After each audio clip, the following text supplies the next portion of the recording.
On this episode of The Haul, we're gonna put all of this onto that and have a whole lot of fun in the process. Well, here it is, guys. My 2017 Raptor is in the shop. Finally, I've owned this thing for about a year now. It's been awesome. I'm having a lot of fun in it, but as you can see, it is still painfully stock. Now, don't get me wrong, a stock Raptor is still not that bad at the end of the day, but it's time to start modding this thing. So we're gonna dive into the suspension a little bit more, give this thing some stopping power that it needs, of course add some performance, some armor, some lighting, and then at the end of the build, take it out, have a little bit of fun, get it muddy, maybe take it off a sweet jump or two. You're gonna wanna subscribe to our YouTube channel, guys, for more cool builds like this, product overviews, and so much more. But for now, let's get this pig in the air, take these wheels off, and get into it. Now, one of the first things Joe and I are doing this morning with my Raptor is actually taking off one of the parts that makes it a Raptor in the first place. Removing the burly Fox Racing internal bypass stuff and replacing it with these absolutely massive 3.0 coilovers from our friends over at Swayaway. Now, Swayaway's been around since the late 1960s, making hardcore off-road suspension. And sure, they might not have that big flashy name like Fox Racing or King. They certainly know what they're doing. Now, recently, our friends at AFE Power took over the shock division here at Swayaway, made a few tweaks, and are basically carrying the torch for the brand moving forward. And this is one of the newest products available for the second gen trucks. But just check these things out, man. Absolutely massive, true 3-inch coilover here, monotube design, and again, you have those big old reservoirs. So what's that mean? You're getting a lot more fluid in the coilover itself here, making for a lot more damping, and you're separating that fluid from the nitrogen in the reservoir, so a lot less shock cavitation, a lot less shock fade, things like that. So the harder these things are worked, you're gonna get more consistent shock performance overall. And on top of that, guys, you're just getting a lot of adjustment here with the Swayaways. In fact, independent of one another, compression and rebound adjustment, so you can tweak these things to suit your driving style, your terrain, things like that. And you're also getting some height adjustment out of these things as well. Now, right out of the box, they're set up to give you a roughly 2 to 2.5 inches of lift for the front end here, making for a more leveled appearance overall. Help you stuff some bigger rubber under there as well. I really can't wait to see how these things handle both on and off road. All right, so some small progress here, guys. The Swayaway front passenger side is in, reservoir is mounted, and I got my stock tie rod end in my hand. Why? Well, because the next part we're installing comes with these beautiful new billet tie rod ends to make room for what's gonna go here. Any guesses? Well, if you guessed big brake kit, you would be correct. So I'm gonna stop talking, get to work, and get these beautiful new pieces in place and find what to do with this.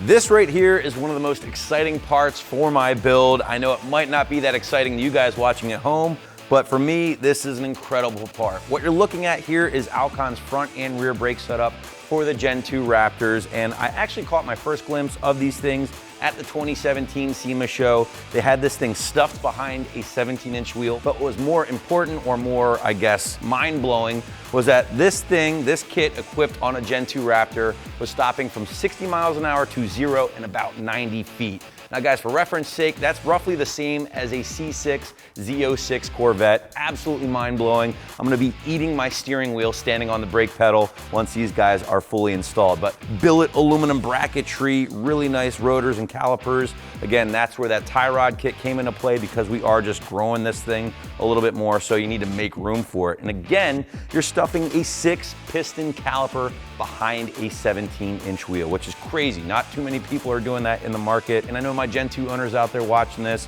you know how bad the brakes kind of suck in these trucks. Tends to do everything else pretty well, but stopping is just not one of them. Well, that's all gonna change here, thanks to our friends at ALCON.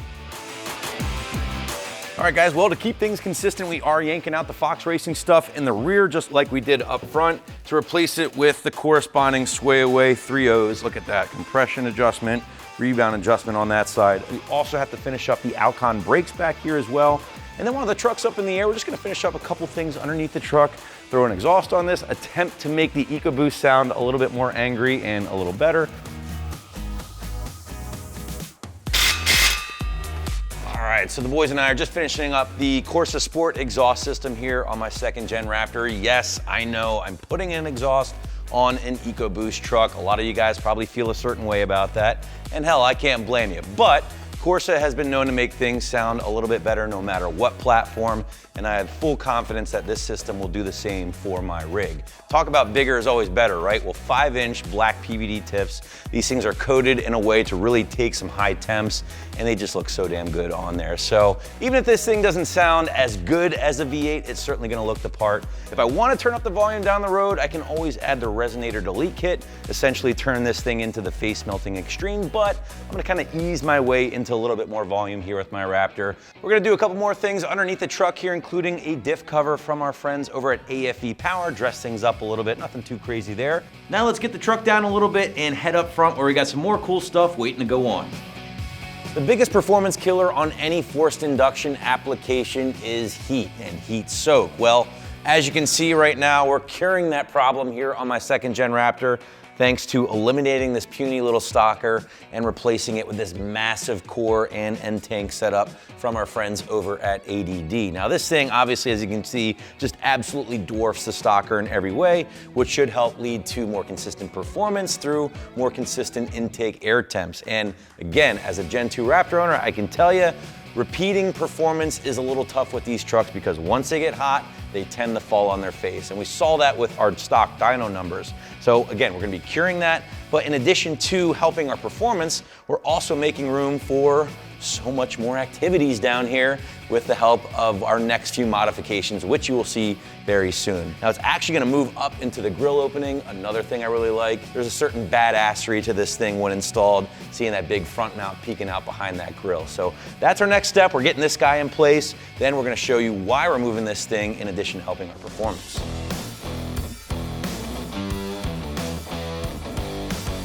Well, check it out, guys. We're making some serious progress up front here. We have the Addictive Desert Designs front mount in place like we already showed you because we added the Stealth Fighter winch bumper down below. Now, the first time I saw this thing on a Raptor, I fell in love. I'm like, that's the bumper for me. I have to get it. So here it is, guys, with the winch in place. And listen, as someone who has gotten stranded on the beach and stuck before, it is not fun, especially when you don't have any buddies around. So I want to make sure that is not going to happen to me again. We also have the KC Highlights Flex Array 40-inch bar in place. Joe's just finishing up wiring our Barricade 9,500-pound winch. It's looking really good up front here. We do have some small little goodies from Factor 55. The Fairlead is in place right now. I also have one of their Pro Links going on as well. Red, of course, because little white and red things happening all over the truck. What can I say? I'm OCD. I really dig the look. But we got a matching Stealth Fighter rear bumper coming on with some KC Highlights cubes. We'll get that on, and then we're gonna add some performance goodies, and it's almost time to fire this thing up and make some noise on the dyno. I'm finishing up the Roush cold air intake now. Easily one of the most popular systems for the 3.5 EcoBoost, including the Raptor. It looks really OEM underneath the hood, and that's kind of Roush's MO. They like to make stuff that looks like it could have come like this from the factory, and case in point here, the cold air fits right in nicely. We're gonna finish up a couple of things and see how this thing's doing.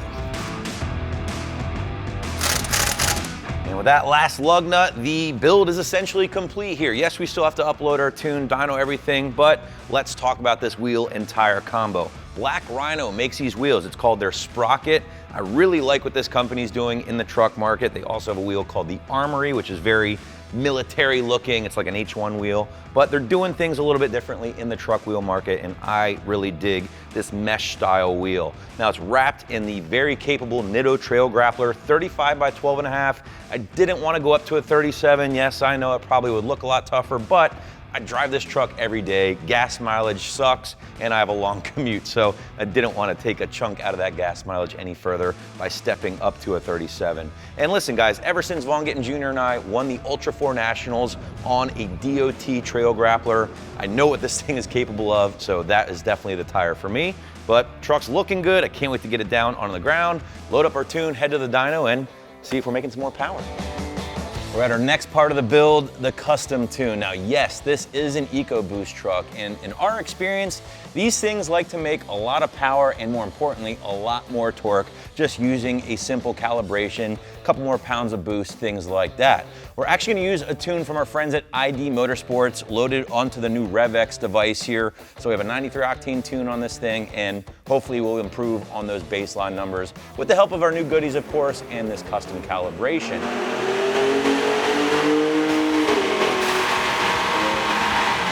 Well, if you're on the fence about tuning your EcoBoost powered F150, or in this case, Raptor, here's all the proof you need to sway your decision, right?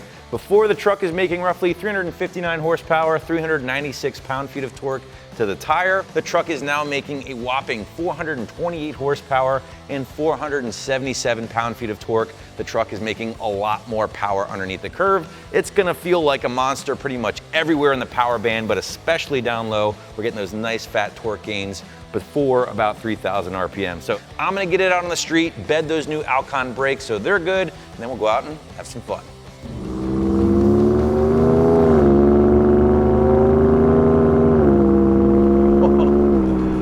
Yeah, I mean, it feels way stronger now than it did before with the ID Motorsports tune. The truck feels stronger, mainly down low and mid-range. Now, most of your time in the power band is gonna be spent down low, mid-range, things like that. Sure, you're gonna floor it once in a while and then you really light those turbos, but for the most part, I'm really digging this ID Motorsports tune. And listen, it's hard not to love that kind of power gain.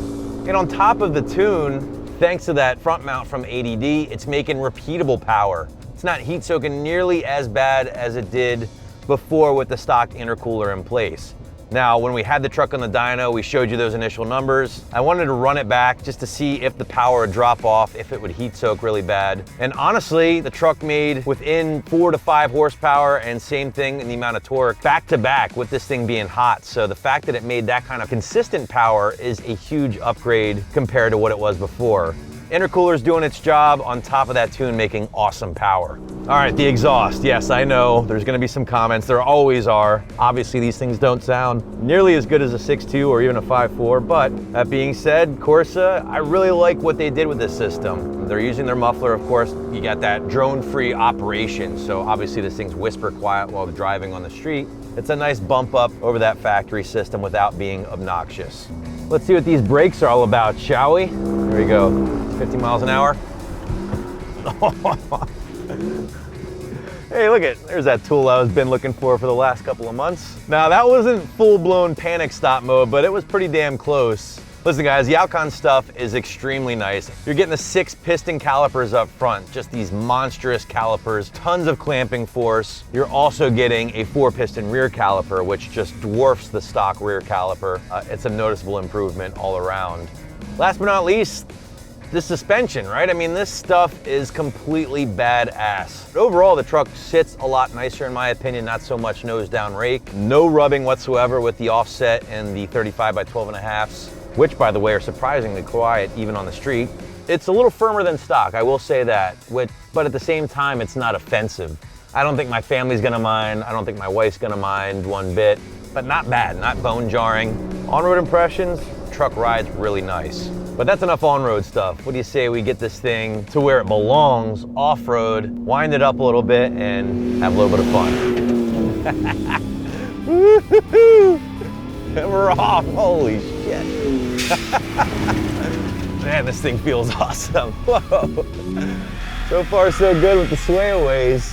Now, one thing that one of the engineers at AFE Control told me about was that these bypasses, they're gonna make a little bit of noise. That check valve's working hard, obviously doing its thing on the shocks. It is something you have to get used to, but the end result is definitely worth it, my God. Here we are rolling about 50 through this field, and honestly guys, yeah, the truck's getting sideways, it's stepping out a little bit, but never do I feel out of control in this thing at all. But I think we see a little jump. Okay, it's not a huge jump, but you know, you gotta crawl before you walk, right? Here we go. Okay, a little bit of speed. Oh shit. Oh, it felt way more violent inside the truck. It probably maybe got 6 inches of air, but it felt pretty damn awesome. Well, I'm speechless, guys. Again, I can't believe, you see my child seat back there. I mean, this is my daily. I take my daughter to school in this thing, but we're out here jumping it, bombing through fields at, 50, 60 miles an hour. See? Watch, I'll show you. What do you think? One more jump for the road? Absolutely. Let's do this.